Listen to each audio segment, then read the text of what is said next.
जैसे ही लोग जाति, धर्म, दल और नेता की प्रतिबद्धता को छोड़कर खड़े हुए हैं, तो भाजपा जैसे दल का नेता यहां से भाग खड़ा हुआ। भाजपा वाले ये कह रहे थे कि हम कुत्ता बिल्ली को भी खड़ा करेंगे तो चुनाव जीत जाएंगे।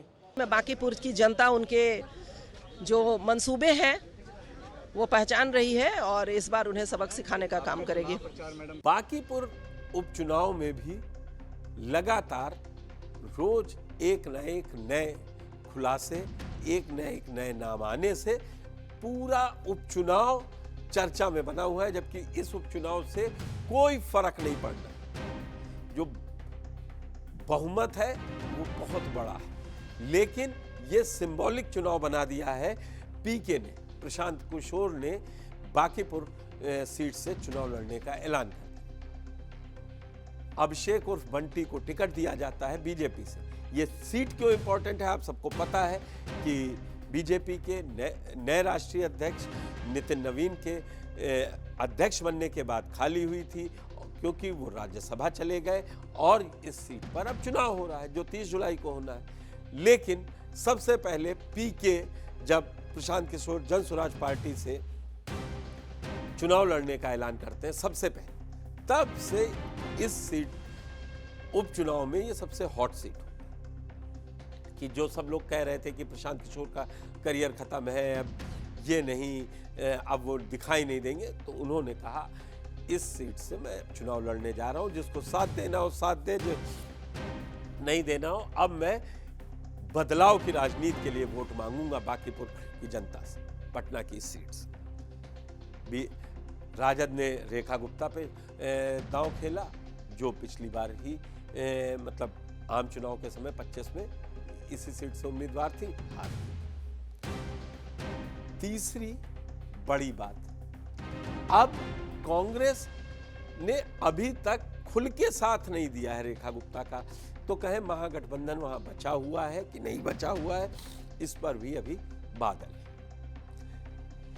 बांकीपुर विधानसभा उपचुनाव पर चर्चा ये भी है कि टिकट बांट के तेजस्वी यादव यूरोप चले गए।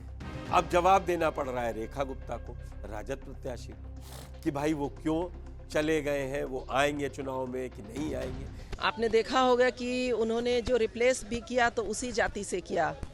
पिछले 35-40 सालों से अनुकंपा की स्थिति रही, अनुकंपा के विधायक प्रतिनिधि रहे। अब उन्होंने अपना एक उत्तराधिकारी दिया, वो उत्तराधिकारी भागने के बाद फिर उन्होंने अपना ही उत्तराधिकारी चुना। तो ऐसे में बांकीपुर की जनता उनके जो मंसूबे हैं वो पहचान रही है और इस बार उन्हें सबक सिखाने का काम करेगी और इस बार राष्ट्रीय जनता दल ही जीत कर आएगी, महागठबंधन जीत कर आएगी। तेजस्वी जी भी चुनाव प्रचार करेंगे? बिल्कुल आएंगे। जैसे जैसे चुनाव आगे, प्रचार आगे बढ़ेगा, वो हमारे साथ जुड़ते जाएंगे। तो कुल मिला के बांकीपुर उपचुनाव भी हॉट सीट बनी हुई है। हॉट सीट अब क्यों बनी है समझिए। अभिषेक बंटी को जो टिकट मैंने आपको बताया, उन्होंने नॉमिनेशन दाखिल किया, लेकिन फिर उन्होंने नाम वापस ले लिया, बताया पारिवारिक कारणों से ये नाम वापस ले रहा हूं, और तुरंत बीजेपी ने दूसरे को टिकट दे दिया। अब यहां से जन स्वराज पार्टी और राजद दोनों बीजेपी पर फायर है। चुनावी माहौल है तो बयानबाजी भी कम नहीं।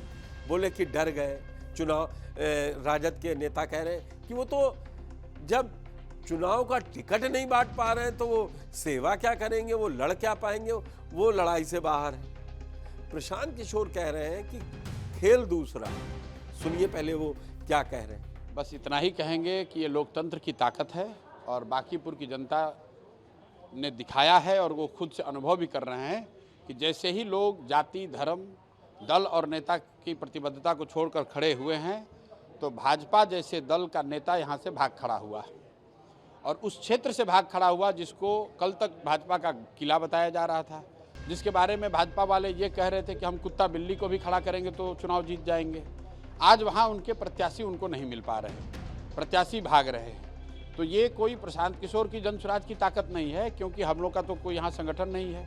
मैं जीवन में पहली बार चुनाव लड़ रहा हूँ, हम लोग कोई विधायक, मंत्री, सांसद नहीं हैं, लेकिन बिहार यहाँ की जनता खड़ी हो गई है और नवंबर 2025 में जो बिहार के लोगों के साथ ठगी हुई है, जो बदलाव का नारा दिया गया और जीतने के बाद कोई काम नहीं और काम करना छोड़िए बल्कि लोगों की परेशानियां बढ़ी हैं, लोगों के राशन कार्ड से नाम काटे गए हैं, लोगों को जो स्टूडेंट क्रेडिट कार्ड में जो बच्चे पढ़ रहे थे उसका भुगतान नहीं हो पा रहा है, लोगों को इतनी ज़्यादा परेशानी है, सिलेंडर के दाम बढ़े हुए हैं, अभी बरसात शुरू हुई है, कहीं नाली गली की सफाई नहीं हुई है, तो लोग अब इस बार उसका हिसाब करना चाहते हैं, उसका जवाब देना चाहते हैं और वो आपको दिख रहा है और यही भय भाजपा को डरा रहा है।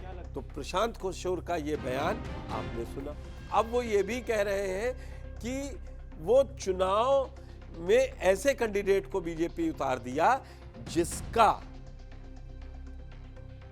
ठीक नहीं था पूरा लेखा जोखा, या ये कहें जो अभी सोशल मीडिया है तो चल रहा है कि मार्कशीट गलत लगा दी है, मार्कशीट गलत लगा दी है, तो कुछ लेके आए राजद के नेता, बोले ये तो इनके पिताजी आरोपी थे, सजा पाए हुए, अब पिताजी सजा पाए हुए थे, बेटा इसलिए चुनाव नहीं लड़ सकता, समझ में नहीं आता। लेकिन बीजेपी ने जैसे ही बैकफुट पर गई या नाम वापस लिया जैसा कि विपक्ष का कहना है, उसके बाद सियासी बयानबाजी जारी है।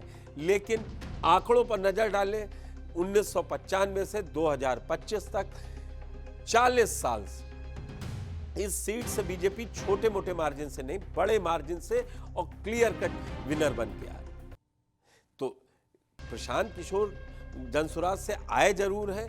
अब लड़ाई यही है कि जो नरेंद्र सिन्हा है, भारतीय जनता युवा मोर्चा के उपाध्यक्ष हैं प्रदेश, वो कितने मार्जिन से जीतेंगे, इस पे भी सोशल मीडिया पे खूब जम के बयान आते हैं, क्योंकि कहना है कि जीतेंगे तो है, और बीजेपी के लिए नाक का सवाल है, क्योंकि उनके राष्ट्रीय अध्यक्ष जो बीजेपी विधायक थे, मंत्री थे अभी 2025 में, सम्राट चौधरी की शपथ लेने के बाद भी उस सरकार में मंत्री थे, तो अब वो सीट खाली हुई और प्रदेश अध्यक्ष खाली हुई, लेकिन इतनी जो कहते हैं ना परंपरागत सीट है बीजेपी की, लड़ाई नहीं दिख रही है। लेकिन दिलचस्प